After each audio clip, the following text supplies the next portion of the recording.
Hello,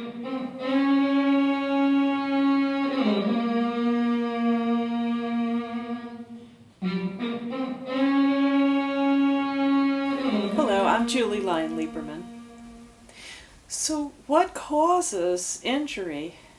Here you and I are in a love affair with music and our instrument of choice, and we want to be able to play across our lives injury-free, but also with a quality experience while making music. How do we avoid going down the path to injury? Repetitive motion, no matter how mindful, is still an overload because we keep targeting the same muscles the same way, day in, day out, week in, week out, year in, year out. And so we want to buffer some of that time by practicing mentally. We have two ways really of visualizing. I mean, one is as if you're seated in the audience and you're watching yourself on stage. But I'm talking about, and you are your instrument, I use visualization and imaging as two separate functions. So visualizing is you're separate from it. Imaging is that you're experiencing it as if you were actually doing it.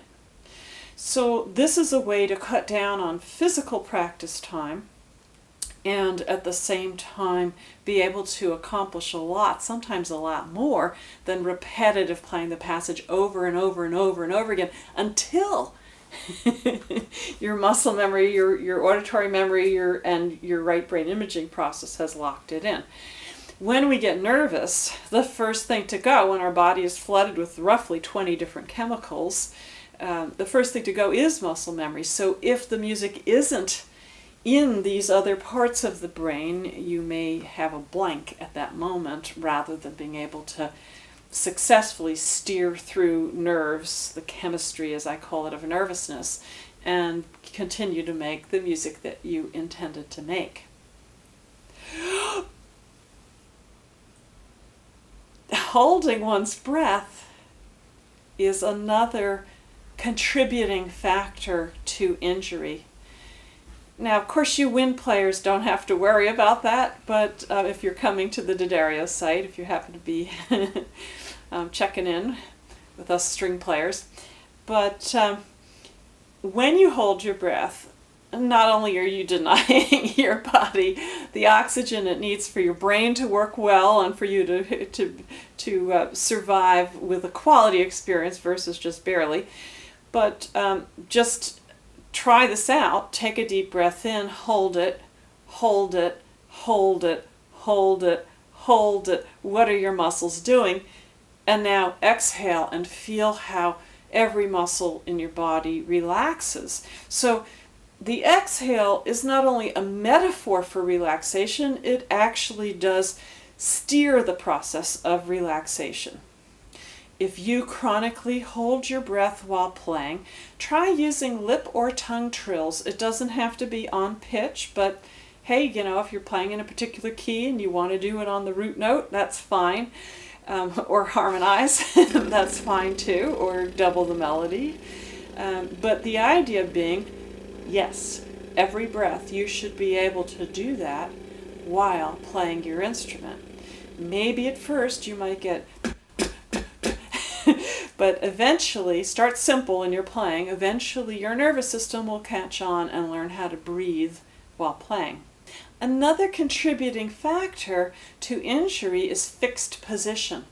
In my book, You Are Your Instrument, I say 90 incorrect positions are better than one correct one. I don't know why I said 90. I mean, it could be 30, it could be 41 and a half. But if you stay held into one position while you're playing, then you keep targeting your muscles and your joints and your tendons exactly the same way year in and year out. That's, those hours really multiply up very quickly. So fixed position, coach yourself. If you need to choreograph it, please do. If you're playing a written piece of music, you might actually say, the first A section I'm going to stand or sit like this, and then the second A section I'm going to be like that. And however you need to divide this up, do it until you begin to naturally include subtle motion while you're playing. Now, I like to think about this as planes of motion. For every instrument, there are certain planes of motion that work well for that instrument and certain planes of motion that don't. I'm a violinist. This plane of motion doesn't work well because then I'm giving the weight of my instrument into gravity and I have to hunker down more and more and I affect my neck muscles. But this plane of motion or this plane of motion, standing differently, distributing my weight differently, sitting on a stool, sitting on a chair, standing, sitting on a stool, sitting on a chair, sitting on a big exercise ball. Then I keep shifting the responsibility, muscularly speaking, throughout my body. And finally, the absence of warm down. What does this mean? Well, we talk a lot in music about warm up. Warm down means removing anything you've put into your body at the end of your practice session.